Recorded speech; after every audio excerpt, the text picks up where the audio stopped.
కిరణాలు టీవీ బులెటిన్ల ముందుగా హెడ్లైన్స్ చూద్దాం.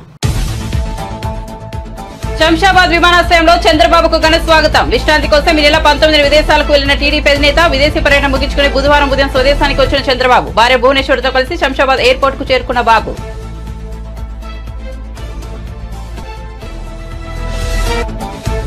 మళ్లీ అధికారంలోకి వస్తున్నాం, అందులో ఎలాంటి అనుమానం లేదన్న సజ్జల. వారం రోజుల తర్వాత టీడీపీ పీడ రాష్ట్రానికి విరగడ అవుతుందని వ్యాఖ్య. జూన్ 9న సీఎంగా మరోసారి వైఎస్ జగన్ ప్రమాణ స్వీకారం చేస్తారని పునరుద్ఘాటన.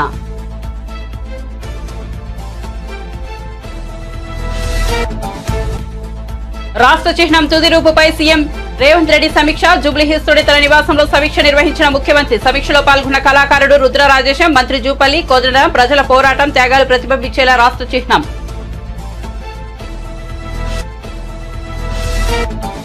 ఫోన్ ట్యాపింగ్ తో కేసీఆర్ దేశ ద్రోహానికి పాల్పడ్డారు. ఈ విషయంలో రేవంత్ రెడ్డి రాజీ పడ్డారన్న బీజేపీ ఎంపీ లక్ష్మణ్. ఒకరి వ్యక్తిగత స్వేచ్ఛను హరించే హక్కు కేసీఆర్ కు ఎవరిచ్చారని ప్రశ్న. కేసులో సూత్రధారిపై చర్యలు తీసుకోవాల్సిందేనని డిమాండ్.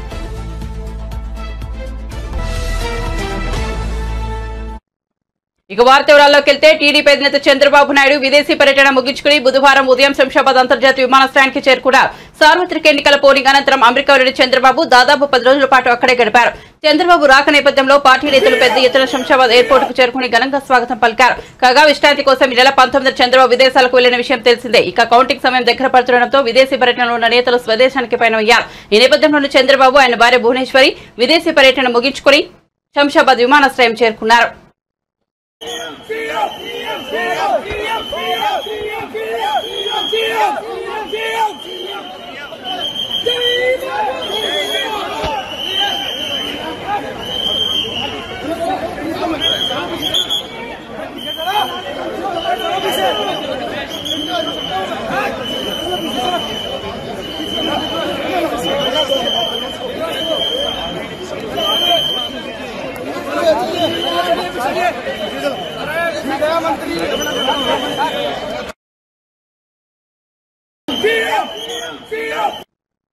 ఆంధ్రప్రదేశ్ లో మరోసారి అధికారంలోకి రాబోతున్నామని వైఎస్ఆర్ కాంగ్రెస్ పార్టీ ప్రధాన కార్యదర్శి సజ్జల రామకృష్ణారెడ్డి స్పష్టం చేశారు.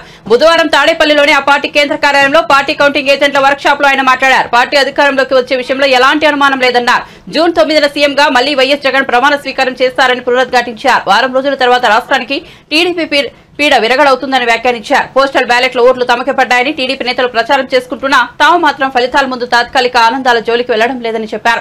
అయితే కౌంటింగ్ రోజు పార్టీ ఏజెంట్లంతా అప్రమత్తంగా ఉండాలని సూచించారు. కేంద్ర ఎన్నికల సంఘం నిబంధనల ప్రకారం కౌంటింగ్ ప్రక్రియ జరిగేలా చూడాలని కోరారు. ప్రత్యర్థి పార్టీల ఏజెంట్ల ఆటలు సాగనివ్వరాదని పేర్కొన్నారు.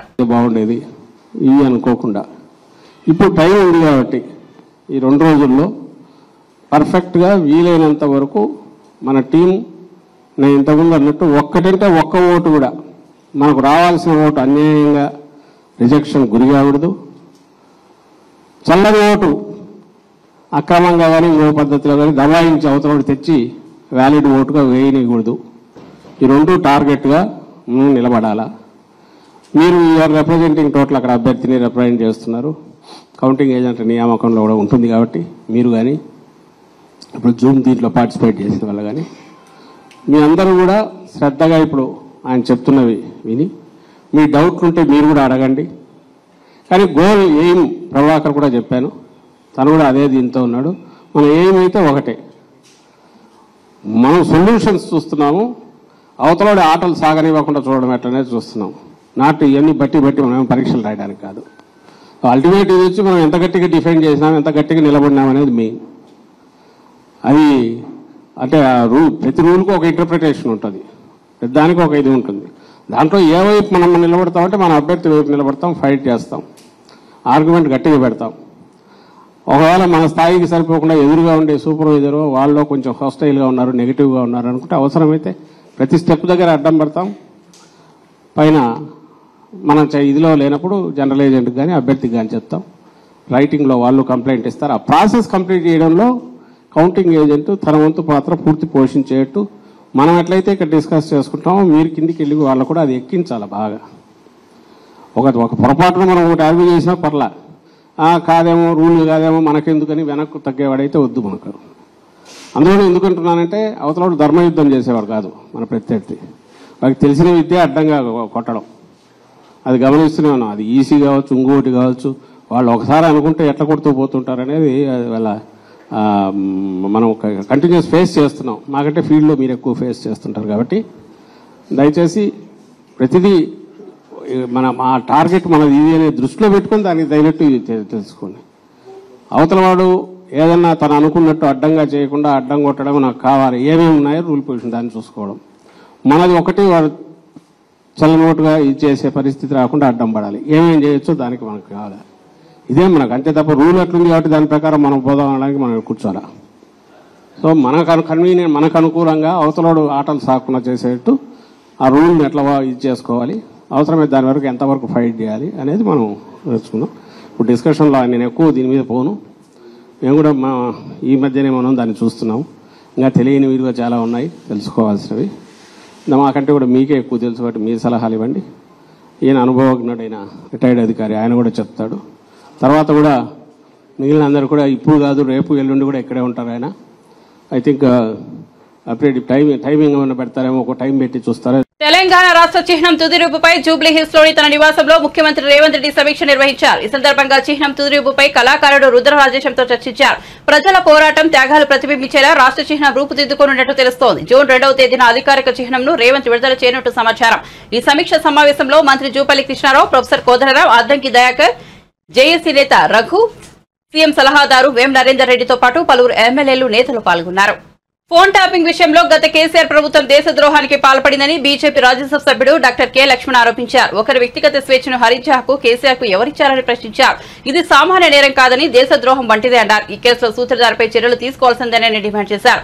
ఢిల్లీ పెద్దల ఒత్తిడితో ఫోన్ ట్యాపింగ్ కేసులో రేవంత్ రెడ్డి రాజీపడ్డారని ఆరోపించారు. తాను ట్యాపింగ్ బాధితుడు అయినప్పటికీ సీఎం ఏ చేయలేని పరిస్థితిలో ఉన్నారన్నారు. ఢిల్లీలో ఆయన మీడియాతో మాట్లాడుతూ ఫోన్ ట్యాపింగ్ వ్యవహారంలో కాంగ్రెస్ పార్టీ మెతక వైఖరి ప్రదర్శిస్తోందన్నారు. కాంగ్రెస్ పెద్దల ఒత్తిడితో కేసు నీరుగార్చవద్దని సూచించారు. ఫోన్ ట్యాపింగ్ కేసు నిందితులపై చర్యలు తీసుకోవడానికి రేవంత్ రెడ్డి ఎందుకు వెనుకడుగుతున్నారని ప్రశ్నించారు. ఈ వ్యవహారంతో కాంగ్రెస్ బీఆర్ఎస్ ఒకటేనని తేలిపోయిందని వ్యాఖ్యానించారు. లోక్సభ ఎన్నికల తర్వాత బీఆర్ఎస్ ఇండియా కూటమిలో చేరడం ఖాయమని జోషం చెప్పారు. స్పందిస్తాం. ఏ విధమైనటువంటి వారు మరి ఆ యొక్క చిహ్నాన్ని మార్చాలనుకుంటారో దాని వెనుకాల ఉన్నటువంటి దాని యొక్క చరిత్ర ఏందో ముందు బయట రావాలి. కొంతమంది ఇప్పుడు అండర్స్టాండింగ్ సంబంధించినటువంటి వాటి విషయం మాకు ఎటువంటి అభ్యంతరం లేదు. ఆనాడు కేసీఆర్ కేవలం ప్రతిష్టకు పోయి అహంకారంతో ఉద్యమంలో నిజంగా ఆ అందశ్రీ రాసిన పాట అందరికీ కూడా ఒక గొప్ప ఒక ప్రేరణ కల్పించిన పాటను ఒత్తిళ్లకు కేవలం అహంకారంతో లేదా నియంత్రణ వివరించినటువంటి కేసీఆర్ అన్ని బయటకు వస్తున్నాయి. ఇప్పుడు దీన్ని స్వాగతిస్తున్నారా తెలంగాణ? తప్పకుండా అందశ్రీ వాటను నేను డెఫినెట్గా స్వాగతిస్తాను. చైనాని మాత్రం ఇంకొచ్చిన తర్వాత చూస్తాను. అది ప్రభుత్వం ఆలోచన ఏ విధంగా ఉంది ఏంది అని వచ్చిన తర్వాత మేము ఆలోచనిస్తాం. ఇప్పుడు బయటకు వచ్చింది కదా అందశ్రీది చేస్తాము, మాకేం అభ్యంతరం లేదు, వెల్కమ్. కాకతీయ శిలాతోరణాన్ని తీసేస్తాం కానీ అది వచ్చినాక చూద్దాం. అది అయినేమో మనం ఎందుకు ఊహాజనితంగా లెట్ గవర్నమెంట్ అనౌన్స్ ఇట్ అంటే రాలే కదా, అక్కడ ఇంకా బయటికి రాలే కదా. Thank you friends. National politics మాట్లాడుకున్నాం. ఎట్లా ఉంది సార్ నేషనల్, మీరు జాతీయ అధ్యక్షులు ఓబీసీ మోర్చాకి ఎట్లా ఉందండి? నేను ఓబీసీ మోర్చా జాతీయ అధ్యక్షునిగా, రాజ్యసభ సభ్యునిగా పలు రాష్ట్రాల్లో ఎన్నికల ప్రచారంలో విస్తృతంగా పాల్గొన్నాను. తెలంగాణలో ఎన్నికల నిర్వహణ కమిటీ కన్వీనర్గా ఉంటూ కూడా మరి ఆ యొక్క ఫేజ్ తర్వాత 5th, 6th, 7th ఫేజ్లో కూడా చాలా చురుగ్గా పాల్గొన్నాను. అది కర్ణాటకలో కానీ, ఆంధ్రప్రదేశ్లో కానీ, మహారాష్ట్రలో కానీ, ఉత్తరప్రదేశ్లో కానీ విస్తృతంగా పర్యటన చేశాను. ఎక్కడ పోయినా మోదీ హవా, మోదీ ప్రభంజనం వీస్తూ ఉన్నది. ఏది అతీతం కాదు, తెలంగాణ అతీతం కాదు, ఇవాళ ఏ రాష్ట్రం కూడా అతీతం, అస్సాం అతీతం కాదు, కేరళ కూడా అతీతం కాదు. కాబట్టి అద్భుతమైన ఫలితాలు మేము సాధించబోతున్నాం. ఎన్డీఏ కూటమి 400 సీట్లు, బీజేపీ స్వతహా 370 రావడం ఖాయం. పత్రికల్లో లేకపోతే సోషల్ మీడియాలో వస్తున్న వార్తలు అవన్నీ కూడా పటాపంచలు చేసే రీతిలో జూన్ 4వ తేదీ నాడు ఫలితాలు రాబోతున్నాయి. మూడోసారి నరేంద్ర మోడీ గారు ప్రధానమంత్రి ఖాయమని కూడా తేలిపోయింది. మూడోసారి ప్రధానమంత్రి అయిన తర్వాత వచ్చే 5 సంవత్సరాలు చేపట్టబోయే చర్యల గురించి కూడా తీసుకోవాల్సినటువంటి చరిత్రమైన నిర్ణయాలు, సాహసోపేత నిర్ణయాల పట్ల కూడా ఈ పార్టీకి ఆ 100 రోజులు అమలు చేయడానికి నరేంద్ర మోడీ గారు ఒక ప్రణాళికబద్ధంగా వారు ముందుకు పోతా ఉన్నారు. తెలంగాణ ఎట్లా ఉంటుంది సార్ సిచ్యువేషన్? తెలంగాణ కూడా మరి 2 అంకెలు రావడం ఖాయం, డబుల్ డిజిట్ రావడం ఖాయం. ఎన్నికల ఫలితాల తర్వాత నేను మొదటి చెప్పింది కూడా మళ్ళీ ఊటంకిస్తున్నాను.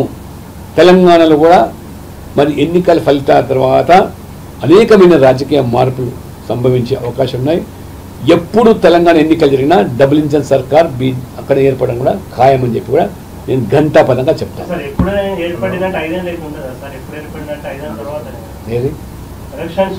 5 ఏళ్ళు ప్రభుత్వము ఇచ్చిన హామీలు వాగ్దానాలు నెరవేరుస్తూ 5 ఏళ్ళు కొనసాగాలని ప్రజాస్వామ్యవాదిగా నేను కోరుకుంటున్నాను. రాచరికపు ఆనవాలు లేకుండా రాష్ట్ర అధికారిక చిహ్నంతో మార్పులు చేస్తున్నామని సీఎం రేవంత్ రెడ్డి పేర్కొన్నారు. కాకతీయ కళాతోరణం కూడా రాచరిక చిహ్నమేనని చెప్పారు. మంగళవారం ఆయన ఢిల్లీలో కాంగ్రెస్ అగ్రనేతలు సోనియా గాంధీ, కేసీ వేణుగోపాల్ తదితరులు కలిశారు. జూన్ 2 నిర్వహించే దశాబ్ది ఉత్సవాల్లో పాల్గొనాలని వారిని ఆహ్వానించారు. అనంతరం మీడియాతో మాట్లాడారు. జూన్ 2 నాడు తెలంగాణ రాష్ట్ర అవతరణ 10 సంవత్సరాలు పూర్తి చేసుకుంటున్న ఉత్సవాలను ఏదైతే జరుపుకుంటున్నామో, మొన్న జరిగిన మంత్రివర్గ సమావేశం అంతా ఏకగ్రీవంగా తీర్మానం చేసింది. శ్రీమతి సోనియా గాంధీ గారిని ప్రత్యేక అతిథిగా తెలంగాణ రాష్ట్రం ఇచ్చిన నాయకురాలుగా వారిని తెలంగాణకు ఆహ్వానించి 10 సంవత్సరాలు పూర్తి చేసుకుంటున్న ఉత్సవాలలో వారి యొక్క భాగస్వామ్యాన్ని తెలంగాణ ప్రజలు కోరుకుంటున్నారు. అదేవిధంగా మంత్రివర్గం కూడా తీర్మానం చేసింది. ఈ 2 వివరాలను శ్రీమతి సోనియా గాంధీ గారికి వివరించి జూన్ 2 తారీఖు నాడు తెలంగాణ రాష్ట్రంలో హైదరాబాద్ నగరంలో పరేడ్ గ్రౌండ్లో జరుగుతున్న తెలంగాణ రాష్ట్ర అవతరణ ఉత్సవాలకు హాజరు కావాల్సిందిగా వారిని ఆహ్వానించినాము. వారు సానుకూలంగా స్పందించారు. ఇది తెలంగాణ 4 కోట్ల ప్రజలకు చాలా సంతోషకరమైన వార్త. మేమందరం కాంగ్రెస్ శ్రేణులమందరం కూడా సోనియా గాంధీ గారి పర్యటన కోసం, రాష్ట్ర అవతరణ ఉత్సవాల కోసం ఎదురు చూస్తున్నాము. అద్భుతంగా ఈ ఉత్సవాలను నిర్వహించడం ద్వారా శ్రీమతి సోనియా గాంధీ గారు తెలంగాణ రాష్ట్రాన్నిచ్చి తెలంగాణ 4 కోట్ల ప్రజల యొక్క ఆత్మ గౌరవాన్ని నిలబెట్టినందుకు వారిని సత్కరించడం ద్వారా మేము కృతజ్ఞత తెలియజేయదలుచుకున్న శ్రీమతి సోనియా గాంధీ గారికి వారు మా ఆహ్వానాన్ని మన్నించి వారు రాష్ట్రానికి రావడానికి ఒప్పుకున్నందుకు వారికి మనస్ఫూర్తిగా కాంగ్రెస్ పార్టీ అధ్యక్షుడిగా, తెలంగాణ రాష్ట్ర ముఖ్యమంత్రిగా ధన్యవాదాలు తెలియజేస్తున్నా. రాష్ట్రంలో ఉండే ప్రముఖులందరూ, ఉద్యమకారులందరినీ, ఎవరెవరైతే ఉద్యమంలో పాల్గొన్నారో వాళ్ళందరినీ కూడా భాగస్వాములను చేస్తాం. ఇది ప్రజా పాలనలో చేసుకుంటున్న మొట్టమొదటి ఉత్సవాలు. తప్పకుండా తెలంగాణ ఉద్యమంలో భాగస్వాములైన బాధ్యత వహించిన ప్రతి ఒక్కరిని అధికారికంగా ఆహ్వానిస్తున్నాం. వారందరికీ కూడా సముచితమైన గౌరవము దక్కుతుంది. ఇప్పుడు అవన్నీ కోదండరామ్ గారి నేతృత్వంలో ఆ లిస్టును అంతా కూడా తయారు చేయమని చెప్పినాం. తొందరలోనే వాటి వివరాలన్నీ కూడా తెలియజేస్తాం. ఫోన్ ట్యాపింగ్ ఆరోపణలపై బీఆర్ఎస్ సీనియర్ నేత నిరంజన్ రెడ్డి మండిపడ్డారు. ప్రభుత్వ వైఫల్యాల నుంచి డైవర్ట్ చేయడానికి ఫోన్ ట్యాపింగ్ ఆరోపణలు చేస్తున్నారని విమర్శించారు. కాంగ్రెస్ నేతలు లీకులు ఇచ్చి ప్రజలను డైవర్ట్ చేస్తున్నారని అన్నారు. ఏ ఆధారం లేకుండానే ఈ విమర్శలు చేస్తున్నారని సీరియస్ అయ్యారు. హైదరాబాద్ లోని తెలంగాణ భవన్లో నిరంజన్ రెడ్డి మీడియాతో మాట్లాడారు. కాంగ్రెస్ వైఫల్యాలను కప్పిపుచ్చుకునేందుకే గత ప్రభుత్వంపై ఆరోపణలు చేస్తున్నారని విమర్శించారు.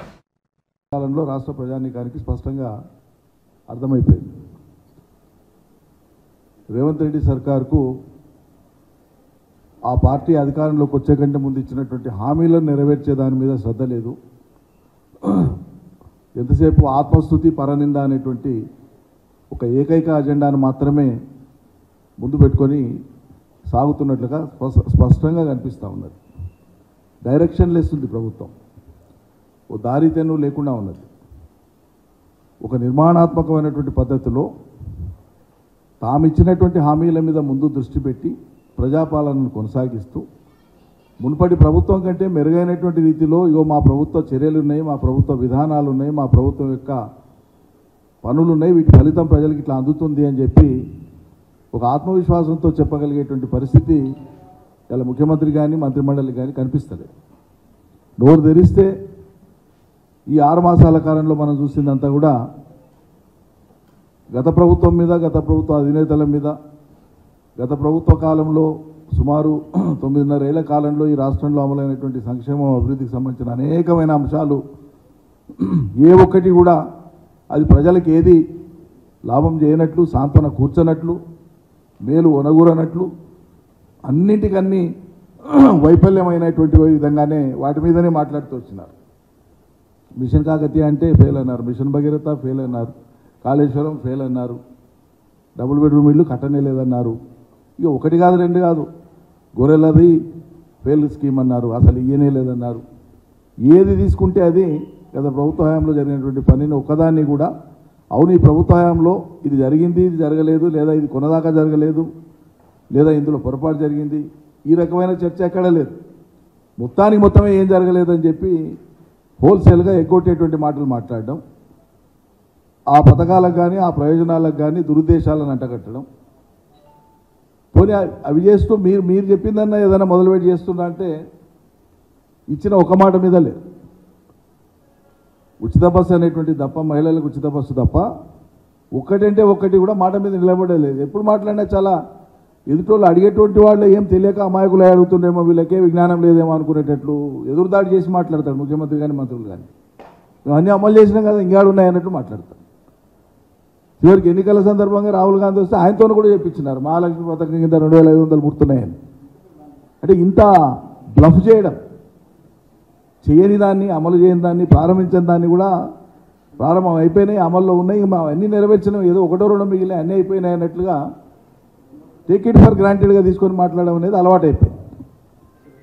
కాబట్టి వాళ్ళు ఇచ్చిన హామీలు అమలు కానటువంటి యొక్క ప్రతిఫలం లేదా దాని యొక్క రిఫ్లెక్షన్ ఏంటంటే ఇవాళ అన్ని వర్గాల ప్రజలు కూడా తీవ్రమైనటువంటి వ్యతిరేకత, అసంతృప్తిని కలిగి ఉన్నారు. ప్రధానంగా రైతాంగ ప్రజలు. కరెంటు కాడ వైఫల్యం. కాంగ్రెస్ పాలనలో రైతులకు కన్నీటి కష్టాలు మొదలయ్యాయి. గత 5-6 నెలల నుంచి రైతులు అనేక సమస్యలు ఎదుర్కొంటున్నారు. సాగునీరు లేక పంటలు ఎండిపోయాయి. పోనీ పండిన పంటలను కూడా కొనుక్కునేందుకు ప్రభుత్వం ముందుకు రాలేదు. దాంతో అకాల వర్షాలకు పంట తడిసిపోయింది. చివరకు మిగిలిన ధాన్యాన్ని కూడా మద్దతు ధరకే కొనే దిక్కేలేదు. ఇక ఖరీఫ్ సీజన్లోనే వేసే పంటలకు సంబంధించిన విత్తనాల కోసం రైతులు సీడ్ షాప్ ముందు బారులు తీరుతున్నారు. విత్తనాల కోసం రైతులు అనేక ఇబ్బందులు పడుతున్నారు. నేపథ్యంలో బీఆర్ఎస్ వర్కింగ్ ప్రెసిడెంట్ కేటీఆర్ రైతుల బాధలపై ట్వీట్ చేశారు. ఫోన్ ట్యాపింగ్ కేసులో విచారణ జరిగితే కేసీఆర్ ఇరుక్కోవడం ఖాయమని, ఇందులో ఆయన పాత్ర కీలకమని కాంగ్రెస్ పార్టీ సీనియర్ నేత జీవన్ రెడ్డి ఆరోపించారు. బుధవారం ఆయన జగిత్యాలలో మీడియాతో మాట్లాడుతూ ట్యాపింగ్ విషయంపై కేంద్రం స్పందించి సీబీఐ విచారణ జరిపించాలని డిమాండ్ చేశారు. ఈ అంశం కేంద్రం పరిధిలోకి వస్తుందన్నారు. ఉమ్మడి జిల్లా నుంచి మేడిపల్లి సత్యం, జువాడి నరసింగారావు, కవ్వంపల్లి సత్యనారాయణ ఫోన్ ట్యాపులు అయ్యాయనే అనుమానాలు ఉన్నాయన్నారు.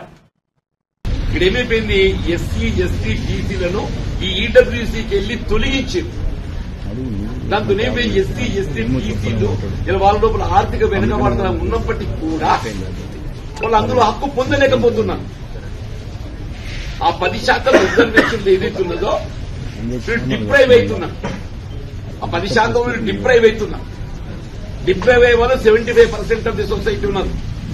డిప్రైవ్ అయ్యేటో 75% ఆఫ్ ది సొసైటీ ఉన్నారని చెప్పంటున్నాను నేను. ఎవరికి లబ్ధి నొగుతుంది అనేది కాదు, ఎవరికి అన్యాయం జరుగుతుంది,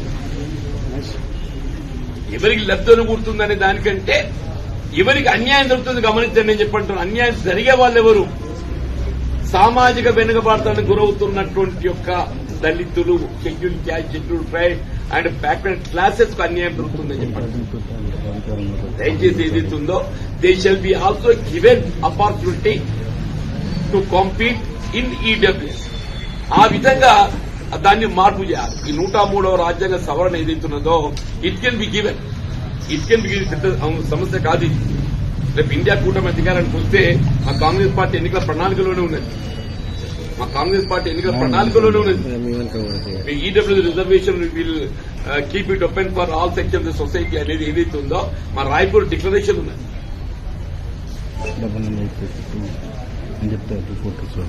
ఉంది. అధికారులు ఇస్తున్న వాంగ్మూలాలను బట్టి కేసీఆర్ ను విచారణకు రమ్మనే అవకాశం ఉందా సార్? 100% ఉంటుంది. నువ్వు ఫోన్ ట్యాపింగ్ కు ప్రధాన బాధ్యుడు కేసీఆర్. నువ్వు జనరల్ అడ్మినిస్ట్రేషన్ డిపార్ట్మెంట్ అనేది ఏదైతున్నదో ఇది ముఖ్యమంత్రి గారి యొక్క పరిధిలో ఉంటుంది. జనరల్ అడ్మినిస్ట్రేషన్ డిపార్ట్మెంట్ ఈ ఫోన్ ట్యాపింగ్ అనేది ఏదైతుందో ముఖ్యమంత్రి గారి పరిధిలో ఉన్నటువంటి ఒక జనరల్ అడ్మినిస్ట్రేషన్ డిపార్ట్మెంట్ పరిధిలో దొరుకుతుంది. లా అండ్ ఆర్డర్ అనేది ఏదైతుందో home is different from law and order. ఇది లా అండ్ ఆర్డర్ కింద ఏదైతుందో ముఖ్యమంత్రి గారి యొక్క ఆలోచన సూచనలకు అనుగుణంగా ఫోన్ ట్యాపింగ్ అనేది ఇలా కేంద్ర ప్రభుత్వం ఏదైతుందో on their own they can seize of the matter. కేంద్ర ప్రభుత్వం ఏదైతుందో on their own they can seize of the matter and refer to CBI. కేంద్ర ప్రభుత్వం ఏదైతుందో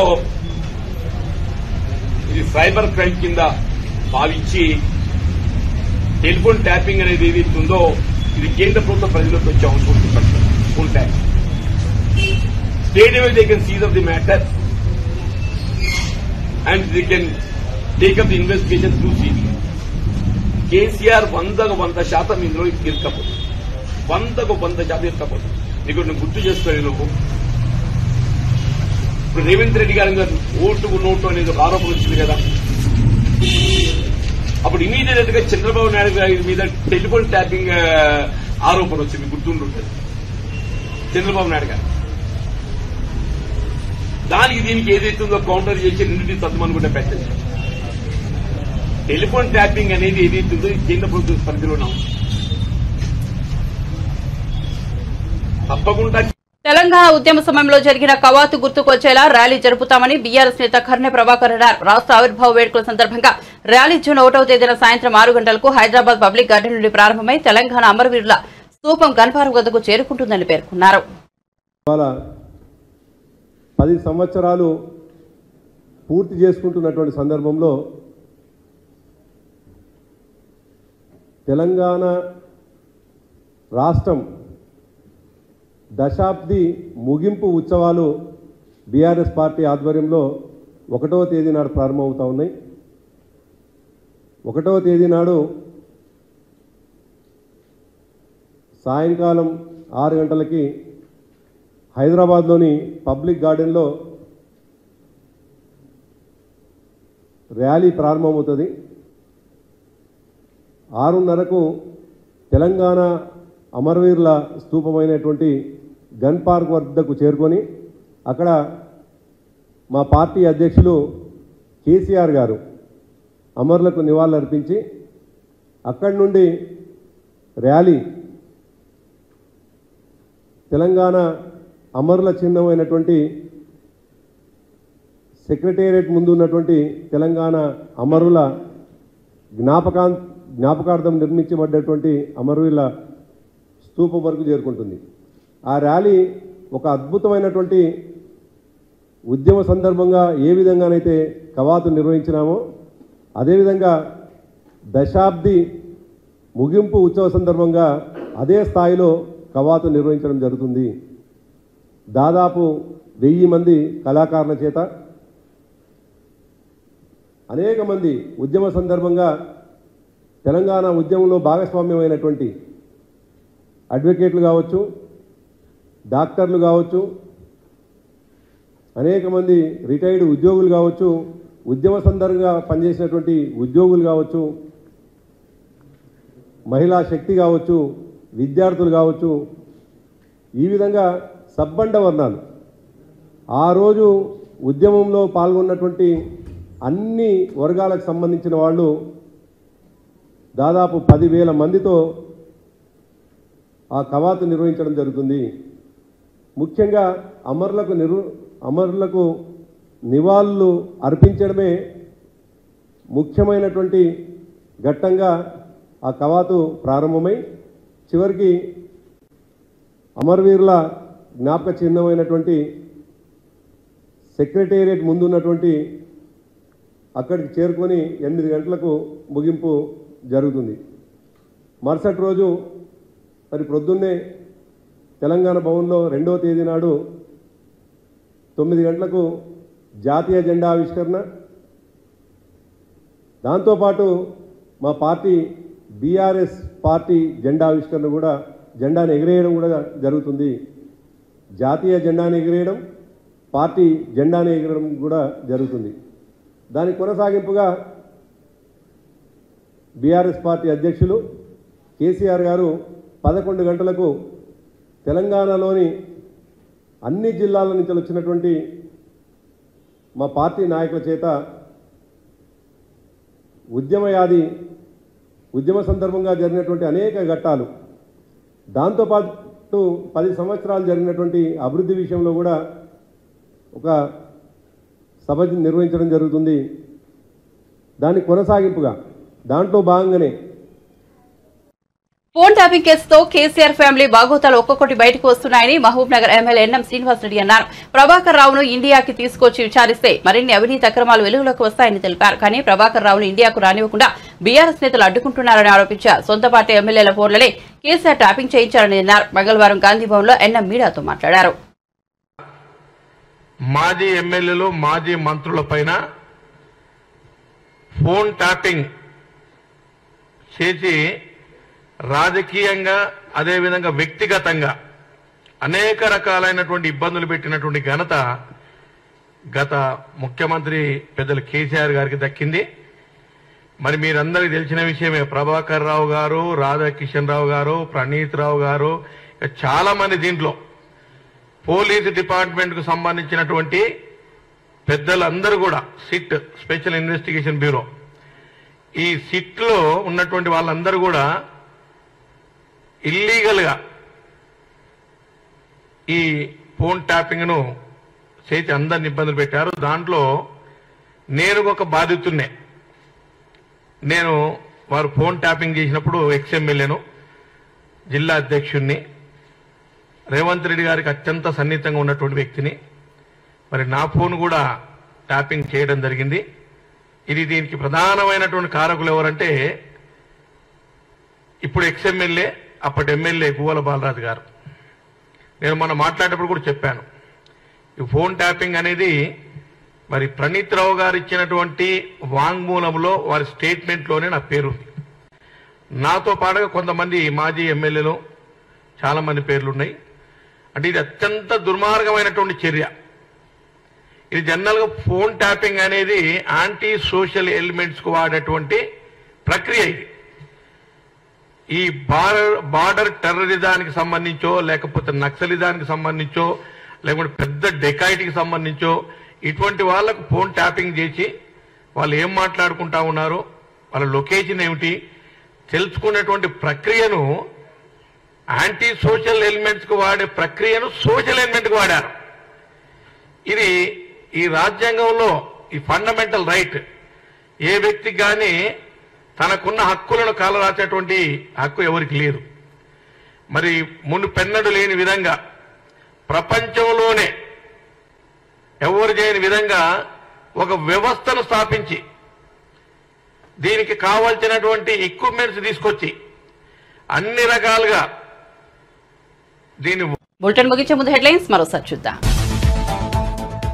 శంషాబాద్ విమానాశ్రయంలో చంద్రబాబుకు ఘన స్వాగతం. విశ్రాంతి కోసం ఈ నెల 19 విదేశాలకు వెళ్లిన టీడీపీ అధినేత విదేశీ పర్యటన ముగించుకుని బుధవారం ఉదయం స్వదేశానికి వచ్చిన చంద్రబాబు భార్య భువనేశ్వర్తో కలిసి శంషాబాద్ ఎయిర్పోర్ట్ కు చేరుకున్న బాబు.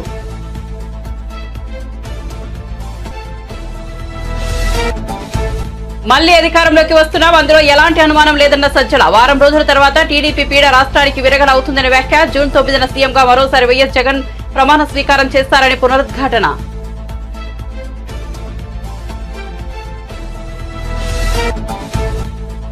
రాష్ట్ర చిహ్నం తుది రూపుపై సీఎం రేవంత్ రెడ్డి సమీక్ష. జూబ్లీహిల్స్తోని తన నివాసంలో సమీక్ష నిర్వహించిన ముఖ్యమంత్రి. సమీక్షలో పాల్గొన్న కళాకారుడు రుద్ర రాజేశం, మంత్రి జూపల్లి కోదండరాం. ప్రజల పోరాటం త్యాగాలు ప్రతిబింబించేలా రాష్ట్ర చిహ్నం.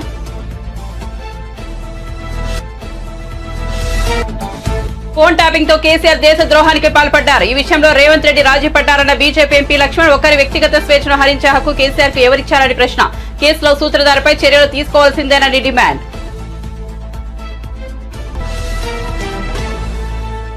మరిన్ని అప్డేట్స్ కోసం చూస్తూనే ఉండండి రవికిరణాలు టీవీ.